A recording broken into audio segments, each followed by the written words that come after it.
Hello, everyone, and welcome to today's webinar, Adapting to Change, Redefining Nutrient Management for Stone Fruit and Almonds, presented by ICL. I'm Robin Sittberg of Meister Media Worldwide, publisher of American Fruit Grower magazine, and I'll be moderating the webinar today. This webinar has been approved for 1 CEU credit in nutrient management from CCA. To receive credit, you must watch the entire webinar.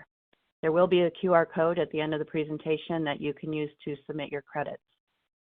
We'll also have time for some questions at the end of the webinar, so if at any time during the presentation you'd like to ask a question, just go ahead and type it in your question pane at the lower left panel of the screen and click Submit. You can do this at any time during the webinar, and we will answer questions at the end.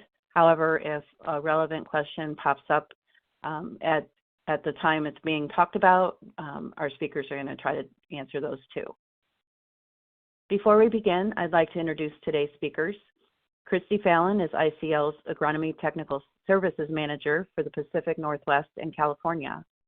She resides in Idaho and has more than 25 years of experience, including roles in university extension, plant nutrition, and crop protection. Christi earned a Bachelor of Science in Natural Resource Management from the University of Alaska and a Master's of Science in Soil Science from the University of Idaho. Our second speaker is Seth Hansen, and he's the owner of Reliant Crop Services. He has more than 17 years of experience specializing in pest management, crop nutrition consulting, and research for tree fruits, nuts, blueberries, grapes, and citrus. His expertise includes work on complex nutrient and water regulatory issues, irrigation management, and crop production challenges. Seth is a certified crop advisor and agricultural pest control advisor. So now I will go ahead and turn it over to Christi. Great to have you all with us today. I know that the industry on the whole, we face a lot of global challenges and a lot of cost and availability issues that impact each of us in how we're going about doing our day-to-day lives and the economic returns and the costs that come. But for today, when we're looking at stone fruit and almonds, we're going to focus in on the agronomics of the things that we can do to help us with being able to mitigate all of these challenges that we may be facing. So there's a few points here that we're going to cover across the board for almonds and for our stone fruit.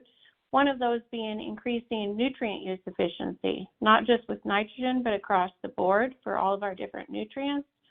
Looking at what we can do when we have high pH of soils or hard water that we're dealing with, or a high pH in our irrigation water. We have some discussions that we'll go through as far as products that we can look at, one of those being an agrolution pH low. Then you think about improving fruit set, retention, size, and quality. We'll talk through some of the Nova Pulse, in particular on the nectarines, and then discuss how it can be utilized with the almonds as well.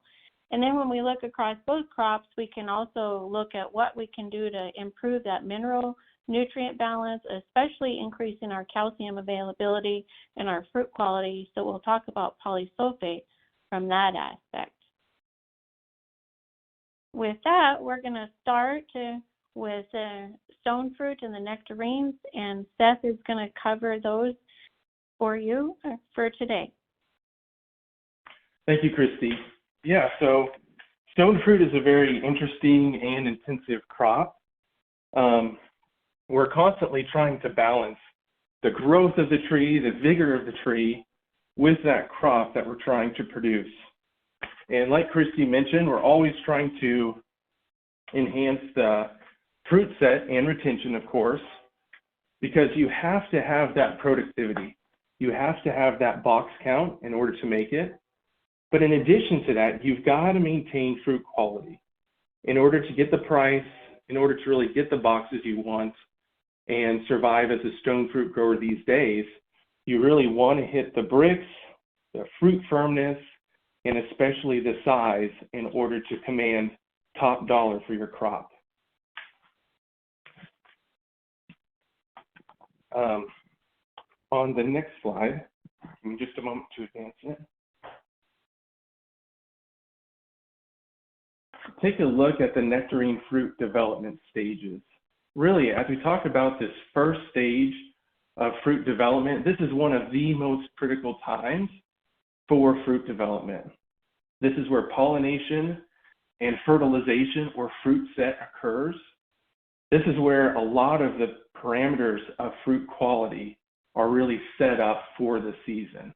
So things that happen at bloom or just after during this period of rapid cell division will affect really the size potential for your fruit, the ultimate yield of your field, and even many of the aspects of quality, such as the skin and the cuticle, the likelihood of that fruit to have splits or other quality issues, to potentially go soft early. Then the fruit continues on during the pit hardening stage. Not a whole lot of fruit growth, but it's still happening. And then you can't drop the ball during this final period, maybe the last month, a month and a half before harvest, because this is where the cell expansion really happens. This is where you get most of your size for that fruit. So this early stage controls the cell division and maximum fruit size, but pre-harvest, you have to continue to supply nutrients and balance those nutrients so you don't supply too much nitrogen and perhaps lose the fruit color, perhaps lose firmness. You have to continue to supply potassium in order for it to sugar up, in order for the tree not to be stressed and maintain water movement within the tree. So the ultimate goal is to really optimize tree health, not oversupplying anything, not undersupplying anything. And really the key is to know precisely what you're trying to accomplish at each stage of fruit growth.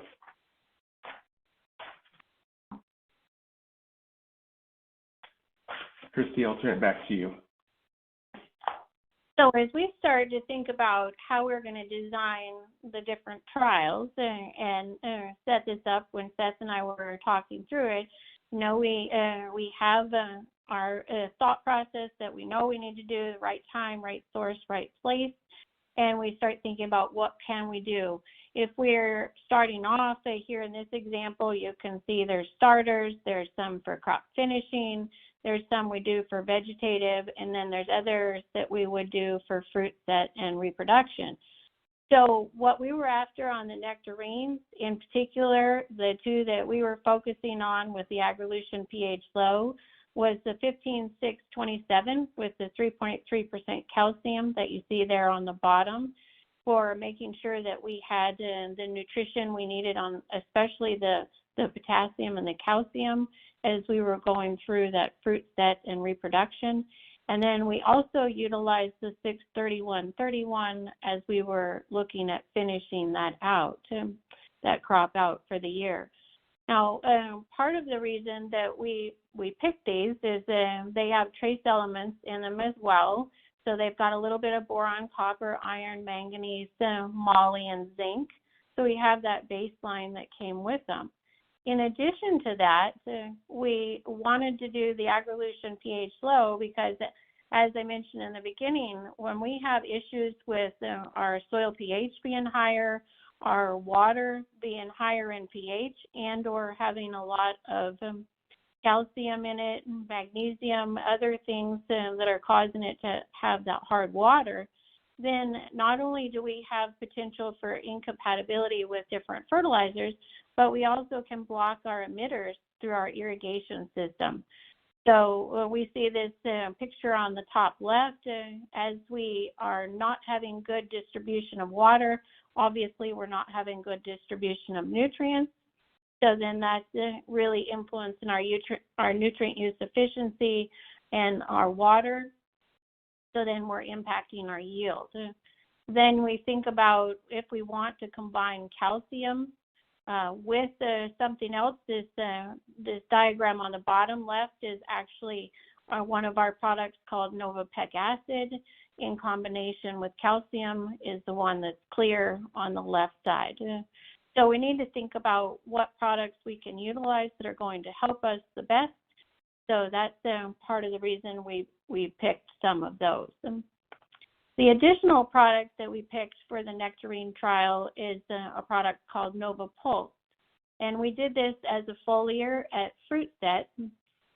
Some of the key reasons that we would have picked it is we were really after what can we do for bloom, early fruit set, influencing our yield and our quality. So the Molly really helps us with that flower formation, fruit set, making sure that we have enough chlorophyll, making sure that we're having good interactions with our nitrogen and good nutrient use efficiency there.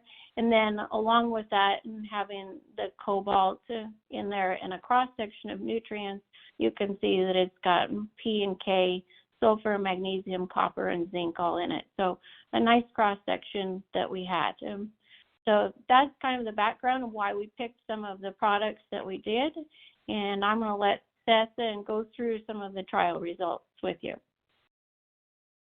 Thank you, Christi. So this was a very interesting year to do trial work, probably an ideal year to do disease trial work, a little bit more of a challenging year to do nutritional work. A couple of things that I would note in describing how we did these trials this year. First of all, we had about 180% of normal precipitation for the year. At this location, we had 2 frosts and a hailstorm mid-March right at fruit set.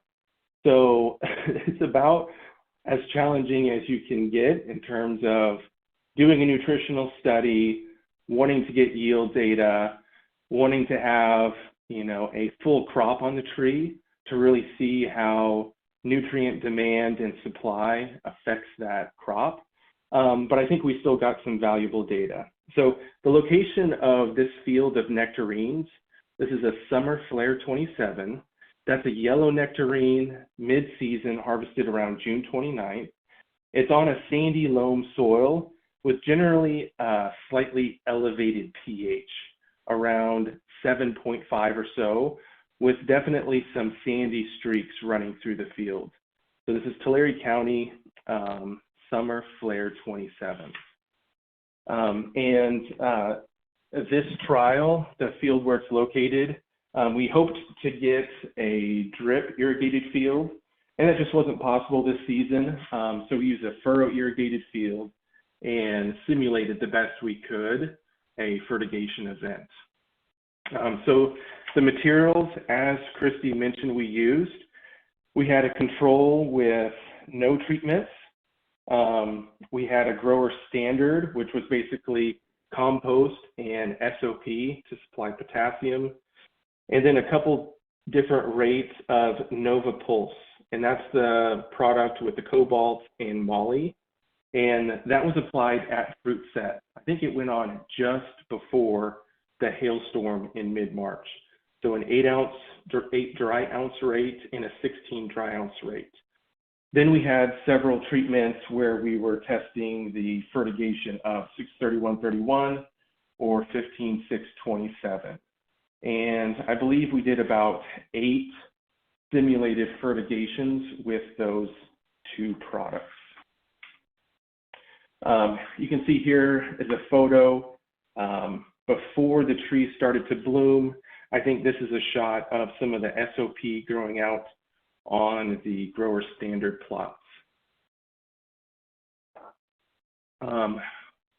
The treatments for Nova Pulse were done foliar, so those were applied to the entire trees. You want to get fruit contact with those materials. Everything else was applied to the ground. Obviously, the SOP and compost were dry and banded on, and then the 631-31, the 15-6-27, those were all applied by hand, as you can see from this ATV in banded application. When we harvested these plots, we harvested on the same day as commercial harvest began, and we selected 20 fruit from each of the plots to evaluate. And here's some of the results that we got at the end of the trial. The first thing I would note as you look at some of this data is the column with ring size of the fruit. Just remember that ring size is different than diameter, so we're actually wanting to see a number that is lower and instead of a number that is higher. So the higher the number, the smaller the fruit, and that relates to the number of fruit that you can fit either in a tray pack or volume filled box. But the key things that I thought were very interesting in terms of evaluations from this trial were the bricks. We definitely saw a trend of increased bricks in treatment 5 with the 631-31 and the NovaPulse applied foliar. But probably the biggest increase in bricks and firmness that we saw was in treatment 4 with the NovaPulse applied at 16 ounces per acre. The other interesting thing that we saw, and this could have been due to the fact that we had the field hailed, crop set was down overall, is that we did see a little bit more splitting on the control and the grower standard plots. In both the NovaPulse as well as the Agrolution products seem to decrease the amount of splits that occurred. So for myself, and as you talk to growers, as you think about what you're really aiming for on stone fruit, beyond just box count, you really want to maintain as high a level of bricks and as high level of firmness as possible. And the benefits of aiming for those two quality parameters are the potential to reduce the number of picks you have to do on the field. One of our highest costs in stone fruit is labor. So reducing the number of picks, making your harvest more manageable is ideal. And you can better do that when you have fruit that's not going soft. So anyways, those are some of the things we're aiming at, and definitely saw a trend on these small plot trial of increased bricks, increased firmness, and a reduction in split. Now I'll turn it back to Christi to talk about their trial work. Okay, and the one last thing that I wanted to mention on this slide is, you notice here where we had the Agrolution pH low along with the NovaPulse at 8 ounces. We had increased the size of the Nectarine, and we had also increased the bricks and the firmness. One thing that I would say for the future would be, we can see with treatment 4 that the 16-ounce rate for the nectarines in that bigger tree was where we needed to be. So looking at the future and what you could do agronomically, I would say the Agrolution pH low products here plus the NovaPulse at 16 ounces would have been another suggestion that we'd look at for going forward in the future. So another backup, I guess, to it for what we found on the NovaPulse was looking at a cherry trial from last year that we did in Oregon. And we had the Agrolution pH low 631-31, same as we did with the Nectarine trial, and also the same NovaPulse that we did. And it was true fertigation in this case with the micro sprinklers that was done. And so what did we see? We saw that when we combined adequate nutrition with that pH low, and we actually reduced the soil pH because it was a high soil pH and high pH in the water, then we were able to increase our nutrient use efficiency, as well as when we applied the NovaPulse, then we were able to increase the yield, the stem retention, which is really important in cherries, and also the bricks, much like we had seen in the nectarines.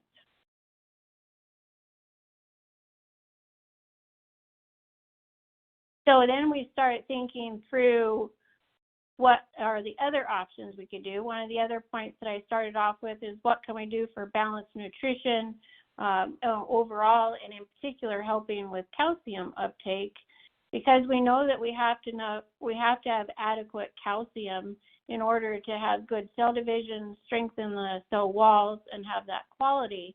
But we also want to look at what is all of the synergies of the other nutrients. So we know that potassium is another key factor for looking at for quality, for sugar and starch formation, helping us with protecting against resistance to diseases, moving nutrients through the plant. So we look at the synergies of what's coming into play and how critical here in this diagram on the left that calcium is. It's definitely a big player that we want to think through. And then we have magnesium and phosphorus. You can see it going back and forth with each other. And then we have the nitrogen and the moly, hence why we were wanting to put the pulse on. So then we think about the other aspect, and it comes with the sulfur, and we see all of the relationships with the sulfur and a lot of the micronutrients, and we have to have that for our proteins and our amino acids, as well as photosynthesis, and getting our nitrogen to sulfur ratio in the right ratios so that we can get better nutrient use efficiency as well. So if we want to think about what is a product that can supply all of these nutrients together, and how can we get that sustained release of those 4 nutrients up into the plant, one of the ones that we were looking at is the polysulphate. This is a product that can be used for both organic and conventional growers across the board. It is the standard polysulphate analysis is on the bottom left that you can see on the slide, and then the granular polysulphate is what's across the middle with the 19% sulfur, 14 K2O, 3.6 mag, and then 12.2 on calcium. And the picture that you see on the right is actually a granular polysulphate. So one of the things that's really helpful with this product is it's a natural mineral. So it is the slowly or sustained release that comes of those nutrients that matches crop demand, as well as they're all in the sulfate form, so we can get them up into the crop quickly and efficiently. Another aspect is its low chloride source, so it's actually seed safe. You can have roots grow right on the granules. Here's a little bit closer picture of what the granular polysulphate looks like compared to the standard. And we have some trials that we'll show you as we go forward that have gotten some results from both of those.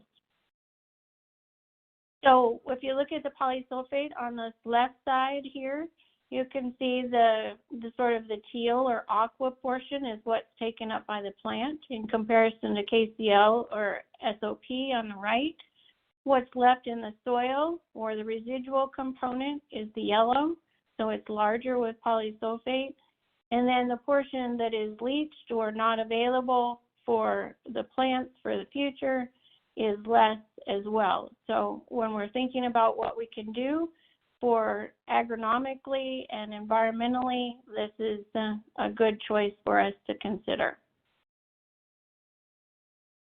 So we had done some trials where in Oregon on cherries, where we did 320 and 720 pounds per acre.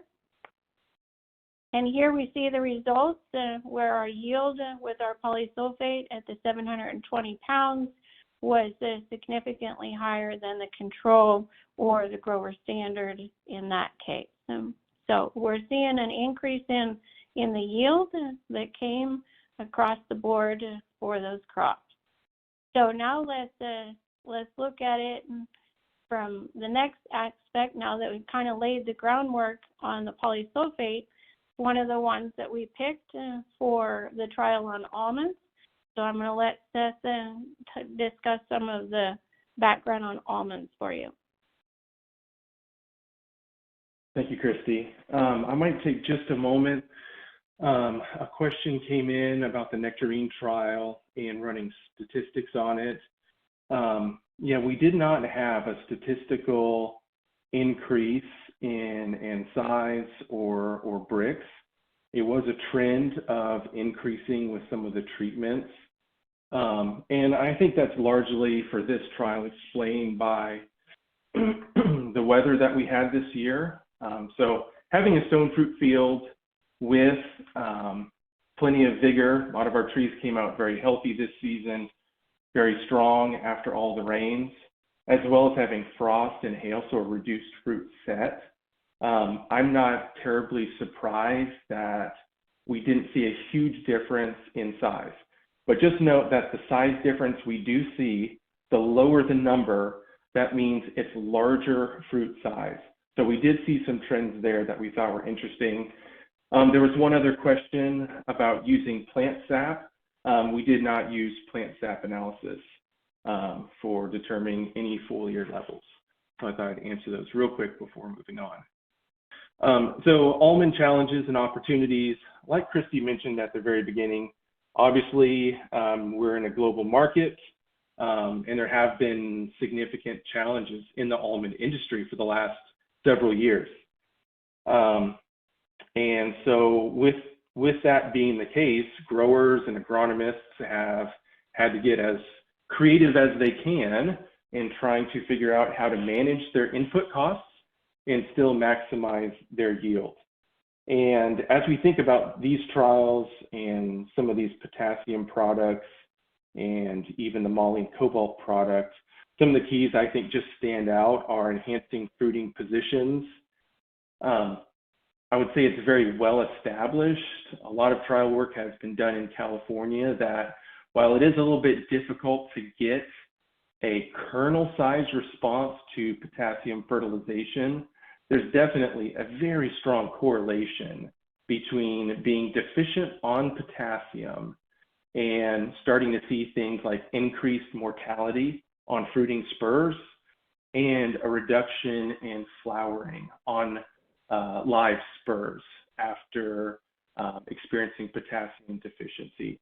So that's a key, is maintaining the productivity of the orchard, even when you're looking at very challenging circumstances related to managing input costs and water quality, salt issues, and everything that growers are facing right now. So we do also want to maximize nut set and retention in the current season, and focusing on those things can help set you up well, again, for next season and maintaining the productivity of the orchard.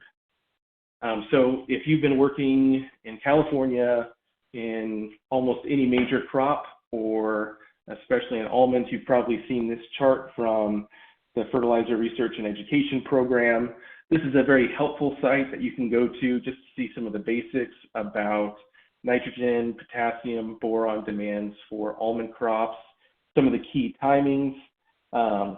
What I would probably highlight here is that it definitely feels like at the end of a season, after you've finally gotten through harvest, this year we were about 2 weeks behind normal in terms of harvest schedule. You get through the end of a long season and it's easy to want to stop at that point. But as you know, in tree nuts and tree fruits, what you do now is also setting up your next season and its productivity and quality. So you can't stop. You have to remain vigilant. You have to keep on thinking about what the trees need in order to prepare for a productive season next year. And at this point, between harvest and basically dormancy, really looking at some of the micronutrients and even nitrogen for storage that'll be utilized next spring. When we look at almond nutrient removal, I feel like most agronomists and growers are pretty familiar with the rates of nutrients that are required for the crop. And I would say that's especially the case for nitrogen. In tree fruit, when you're constantly trying to manage multiple different varieties, manage the vigors of the tree with the size of the crop, it can get a little bit more complicated, but it's usually straightforward if you understand your soil type, your irrigation system, your application method, the size of the crop you have on the trees, to really understand well what kind of application rate of nitrogen is needed. Sometimes, though, potassium can be a little bit less understood. If you go into a season and you end up being a little bit short on potassium, maybe you won't see some of those effects right away. Maybe those are effects that you're going to see in subsequent seasons. If market conditions are really challenging and you're trying to save on input costs, and reduced potassium application rates are one of the strategies that you've chosen, perhaps on some heavier textured soils where you do have a lot of potassium supply naturally, you're not going to see any consequence for a while. Perhaps on other areas in lighter soils like we have in our region, perhaps you might see some effects more quickly. So grower standard practice is oftentimes a winter or very early season dry application of typically SOP, sometimes muriate of potash. Usually that's banded in the orchard, along the tree row, close to the emitters, where it's going to get incorporated into the soil. And then oftentimes throughout the season, that dry potassium application is supplemented with liquids such as either KTS or perhaps potassium acetate. So you need enough potassium for bud differentiation, for maintaining those fruiting positions. And as we even started to design this trial on almonds, that was one of our reasons for selecting the polysulphate, is thinking about lighter textured soils that have a harder time holding on to some of that potassium even during the course of one season. So July critical values for nitrogen around 2.2%. Sometimes we have challenges with consistency across the field because of sand streaks and soil texture and so forth. Sometimes you might need to aim for a slightly higher rate of nitrogen, kind of trying to increase those tissue levels just in order to account for some of the variability we see in the field. For almonds, that critical value is 1.4% for a mid-season standard tissue sample. And there are definitely some of those that try and aim for a slightly higher analysis. I think many of the labs will oftentimes set their threshold around 2%. A lot of the studies that have been done by University of California have really maintained that 1.4 critical value and seen yield responses kind of taper off after that point. But you do have to take into account your field, your soil type, and the observations that you make during the season.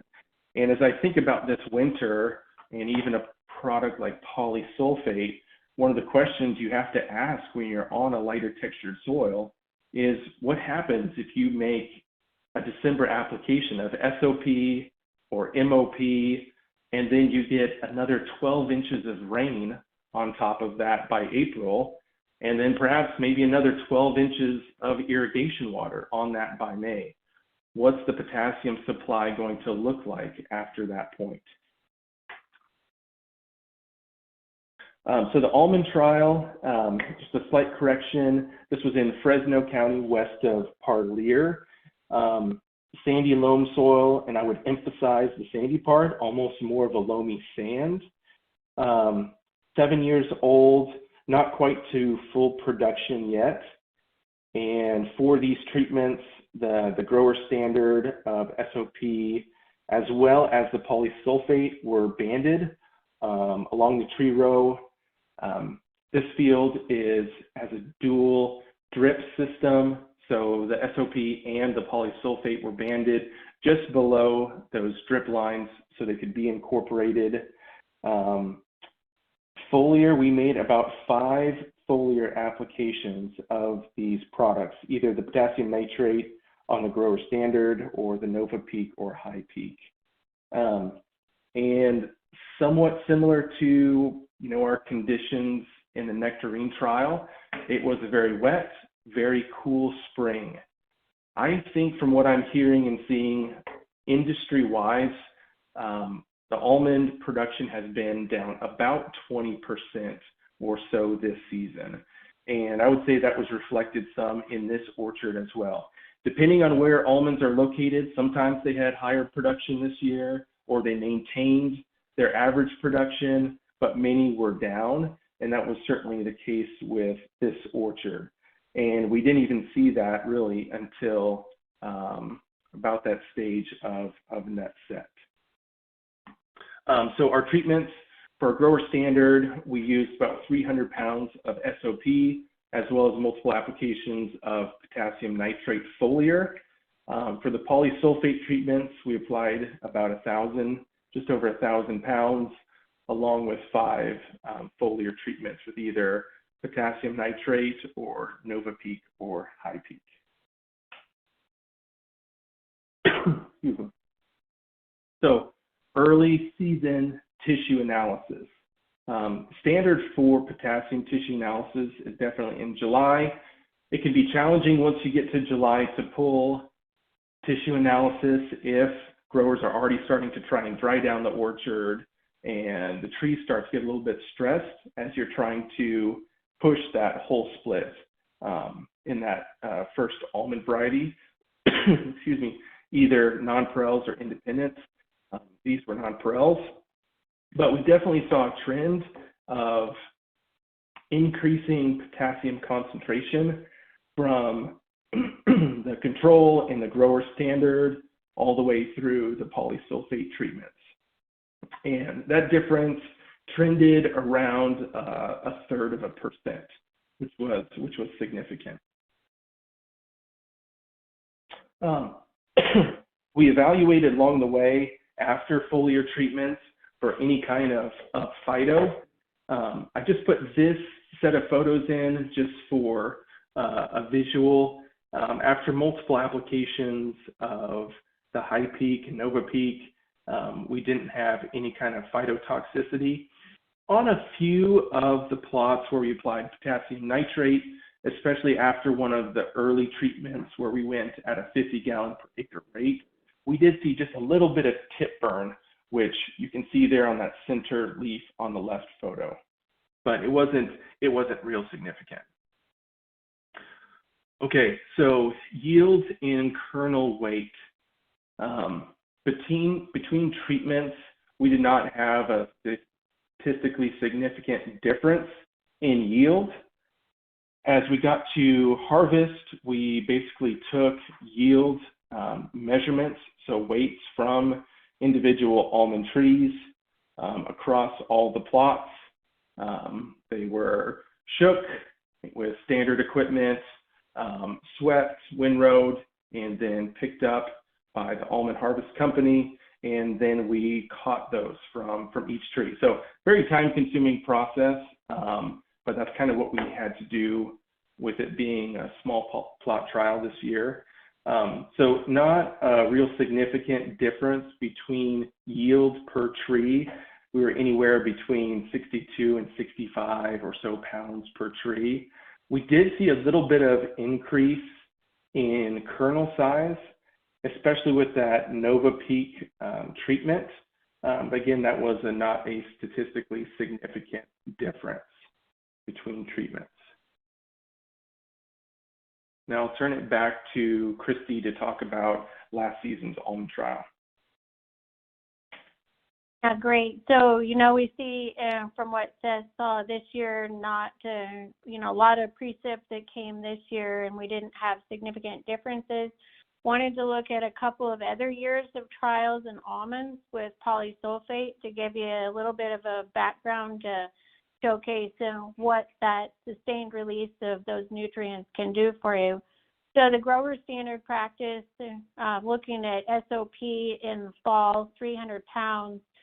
The polysulphate standard in the fall at 1,000 pounds, 1,071, and then granular polysulphate in the spring at the same rate.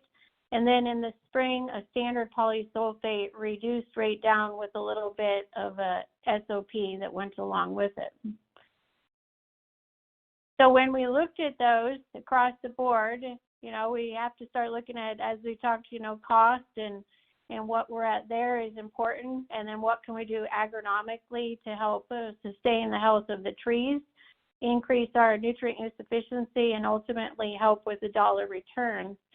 So if we look here, both the standard polysulphate in the fall and in the spring did increase the nut yield compared to the grower standard, which meant that the nut income at $1.42 a pound, because these were Butte and Padres, was increased. The one that we were able to get the highest nut yield and dollar return from was actually the granular in the spring, when it was put on as direct broadcast or as a discharge that was going along a band along the tree line, was how it was applied. And then if we start looking at, this is the same trial, same treatments, and our nut yield that we just saw in the previous chart is on the far right to give us a reference. And then in addition to that, trying to understand the second column there in April, looking at what the soil levels were, we see that it was higher, the potassium levels were higher with the grower standard practice in the spring. And then we follow it across to what our potassium levels were in the spring in April, and then again in August. We can see that it looks like, the rates are okay, they're good. We think fine on that standpoint. But in the spring, we definitely had more potassium there than we did. When we look down the other columns for the polysulphate treatments, we can see that all of our potassium levels were less. But our end of the season were less for our ones that were our standard polysulphate that was fall applied, or our spring polysulphate. A little bit higher when we put on the standard polysulphate in the spring, but that makes sense because we needed to have it a little bit of time for it to break down and get incorporated. If we look at the leaf and tissue content for the polysulphate granular in the spring, we see that it was 2.92, and then it had dropped down to 1.28 in the fall in August, but that's where our highest nut return was. So Seth mentioned in the beginning that we need to have, sort of that production early on. When we think about it for our nectarines and also for our almonds, we've got to make sure that we're setting the stage right. So they were actually able to take up good potassium, and then it had dropped off late in the season, which is what we want from an environmental standpoint as well. So we were able to help on both fronts. Okay, so the previous year, starting in fall of 2020 and then harvested in 2021, this was an additional almond trial that was done. The grower standard practice had nothing in the spring, and then the AgriCoat is actually a controlled or a coated release fertilizer that we produce. And so it was put on at 250 or 400 pounds to the acre in the spring. And then we have the same treatments that we had previously, looking at the standard polysulphate in the spring and the fall, and then having the mix of the standard polysulphate with a little bit of the SOP. So let's look at the results there. We can see that on the two on the right, that was the fall applied standard polysulphate. Perfect timing for post-harvest applications as we think through that. Able to get a 4.6, 4.8% increase. So if we look at the dollar returns that would come from that, at $1.42 a pound, that was $183 per acre that we were looking at over the grower standard. And then when we look at our coated release fertilizer, when we are able to release it in a timely fashion and have that sustained release for the almond crop, then we can see that we got a significant yield here when we were able to put that on, and $953 per acre increase with the 400 pounds per acre. So a lot of times we think about it, we had the initial, it's expensive. We really need to start thinking about what is the nutrient use efficiency on some of these products and what's the end result as far as that goes for returns. And also the environmental pieces that would come with it. Okay, so this trial, when we look at it combined, we see our potassium levels in the leaves on July 1st. And we can see that our 400 pounds per acre did increase it up. While you look at the soil levels in the fall, the controlled release was definitely less than the grower standard, while it was increasing the kernel nut yield. Also, our standard polysulphate in the fall at 1.85, still good, 85 in the fall. We still had good yields that came from our standard polysulphate.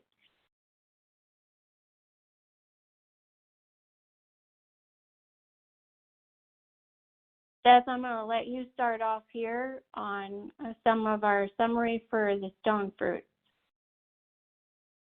Okay, thank you, Christi. I guess just as a recap, I think it's just important to remember that with stone fruit specifically, it's easy to look at the tree and want to have a pretty tree, but the pretty tree isn't always the most productive when it comes to fruit set and as well as quality.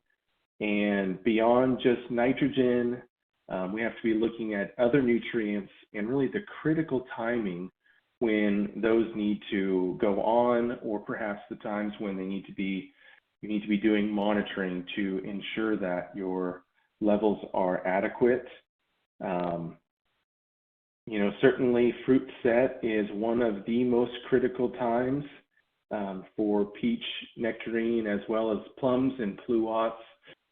A lot of what they need early in the spring is going to be supplied from what they've taken up this season, perhaps even at the end of this season. But there are opportunities to make applications in the spring, either just prior to or at fruit set or afterwards, that really set you up for success towards harvest.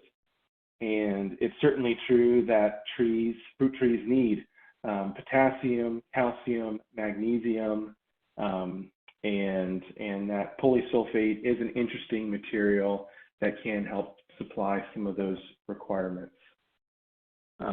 On almonds, I would just summarize that, looking at some of the yield increases that we've seen, even looking at this season's trial and not seeing a one season increase in yield because of those weather challenges, nut set challenges, apart from, the nutrient status of the field. It's not surprising that we see that in one season. I think especially when you look at potassium, you're looking at the year after year yield response to supplying a balanced nutrition to the crop. So post-harvest nutrition sets up next year's yield, and potassium is one of those critical elements for ensuring that you have those fruiting positions, and those fruiting positions do continue to be renewed and flower year after year. So anyways, I think that's all I've got, Christi. Okay, thanks, Seth. So, we think about it, we've showed you some of the data, the background that goes along with it for the importance of making sure that you don't forget about that potassium early and throughout the growing season. Multiple tools that you can utilize here that are listed. You think about those being for early on in the season or late in the season, like we're at now for the post-harvest applications. We could do a polysulphate now or in the spring. We could do a standard polysulphate in the fall or a granular polysulphate in the spring. We can do the AgriCoat P and K that we could do in the spring to match those demands, and then we have the options that we can fertigate, or we can put on a foliar application as well. And then, another thing to talk about, thinking about for the future, we've seen some very positive results with the Nova Pulse for what we saw with the cherries and the nectarines as far as from a quality fruit set yield potential. For almonds, one of the products that we wanted to have on this year that we didn't get to was actually a product called Nova Elevate, and it has a higher percent of moly and cobalt in comparison to pulse. And so that would be one to look at in the future, looking at putting it on at pink bud and looking at some other timings that it may fit for you. So a combination of other nutrients that you're putting on, as well as those when you're thinking about foliar applications. So I think we'll open it up for any other questions or follow-ups that we would like for us to do at this point. Okay, thank you, Christi. I did see a question. Oh, go ahead. Sorry, I did see a question come in, or a comment. So there's one comment that came in about pollination weather. And yes, I would just agree with that. It was very wet and stormy, and probably one of the biggest things that happened in the orchard is we did not have the pollination that we really needed. Interestingly, we didn't see a tremendous amount of disease pressure, at least fungal pressure on flowers, or at later stage, like from jacket rot, as much as we would have anticipated, maybe because it stayed relatively cool, but certainly the weather did impact pollination on some of the orchards. And then another question did come in: what nutrients are most important during the post-bloom period and why?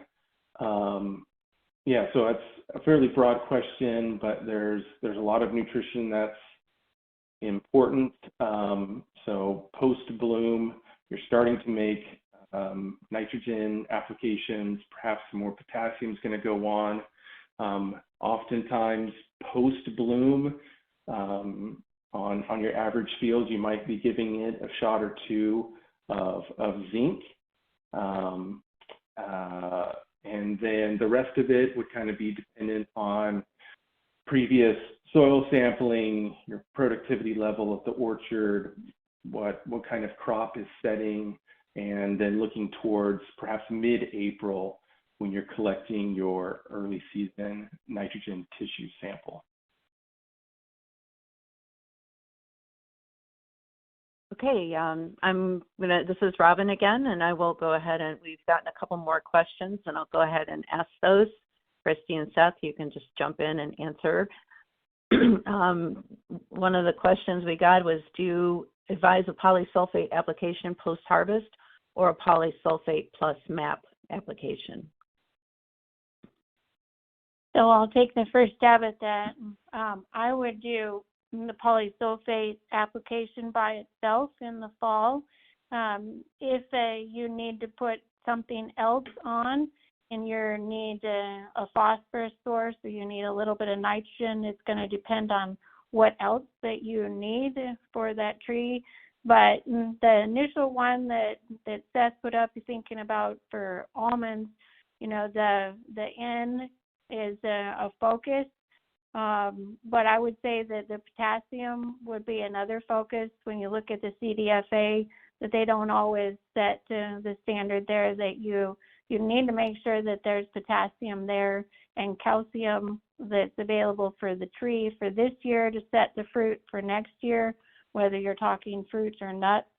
So a fall application of polysulphate with the standard polysulphate would be what I'd suggest on any of our crops, or if you, timing-wise, logistically-wise, if you want to put it on in the spring, I would suggest the granular polysulphate. Okay, thanks. The only follow-up I would give to that is when it comes to both just potassium in general and MAP, you should be periodically testing your soils as well as tissues and watching where the trend is going. Doesn't always mean you have to take a soil sample every season, but you should be sampling often enough and in those same zones or fields so you can see what the trend is and if your potassium levels are maintaining, are they building, or are you really depleting those over time? So that's the only other comment I would add. Okay. All right. Thanks, Seth. If you have a very wet year, would the timing for applications vary? That's our next question. That's a tough one because we don't always know at the time of application if it's going to be a wet year or not. This year we already started, I'd say this previous rainy season, depending on when you put on your potassium, you may have already seen a substantial amount of rain. So yeah, it's really going to affect the timing of application. One thing we saw happen in numerous fields is we got to about the time where we should start running UN32 or CAN 17 through the irrigation system, and nobody could run their irrigation system because the soil was saturated. So once in a while, maybe guys would turn it on and run some material anyways, and just run it long enough to get a somewhat even distribution in the field and then shut off. But yes, it very much affects the timing for application. And just a follow-up would be looking at some of the plots from this season where I did put out Polysulphate. It's interesting, I can still see a little bit of Polysulphate that's out there, which makes me, very interested in getting a little bit more data on how much residual potassium was still left in some of those plots. So on a very wet year, maybe when you could perhaps burn through some MOP relatively quick, maybe that's potentially an advantage of a product like that, is the release might be extended. Or perhaps you run a later application of potash and then really try and supplement with liquids after that point. Okay, our next question is about, it says, interesting potassium results in almonds. Are there repetitions, randomization, and statistical analyses behind the trials? Yes, so all of the almond trials that I showed for you, as well as tests, we did all of them where we have a randomization. We set them up in commercial orchards, but they are randomized and statistical analysis being run on them. Like Seth mentioned, for this year, we hadn't seen a statistical difference in them. Sometimes we'll see the statistical differences, other times we don't. When we look at the field trials, all of them were done as far as the analysis at anywhere from 10 to 15%, or P equals 10 to 15. Okay. All right, our next question is about the cost of the coated release product, the cost per acre. Is that something you want to address online or by private message? Yeah, so we can address the cost. It's gonna vary based on what the cost of the ingredients are at the time. It is going to be more expensive because it's coated than what you're going to have if you were just buying it direct. But what we have with it is the nutrient use efficiency that comes. And as we say with some of the trials, then we have a dollar return that comes from it, as well as not leaching the nutrients out of the zone that we need them. So it's not just the cost, it's looking at what can we do for the dollar return and a sustainability perspective. All right, we have time for one final question, and that is, do you recommend a soil or tissue test before applying post-harvest nutrition? I think Seth already mentioned this. You know, it's typical that we would do a soil analysis so that we would know and have a baseline for what is going on in your soils. You need to look at what the trends are and then utilize the tissue analysis during the season also to help you set the stage for what you would do in the future. So if you know that your soil needs potassium and you know, you look at the high demand of almonds for the potassium, then we would still be looking at doing a soil test and then adjusting, say, our polysulphate rate based on what the soil test tells us. Okay, well, thank you so much, both to Christi and to Seth. It's time to wrap up the webinar. I want to thank everybody for attending and taking time out of your day to, you know, learn something and learn some good information. As a reminder, an on-demand version of this webinar is going to be archived in the next few hours. So if you want to go back and, you know, look at the charts or recheck anything, it will be available at the same link that you used to register and watch the webinar today. You can also find the link at growingproduce.com/webinars. And you'll also get a reminder in your email tomorrow that will also have the link. So there's several different ways to re-access the webinar. So thank you again to our speakers and to ICL for making this webinar possible. Have a great day, everyone.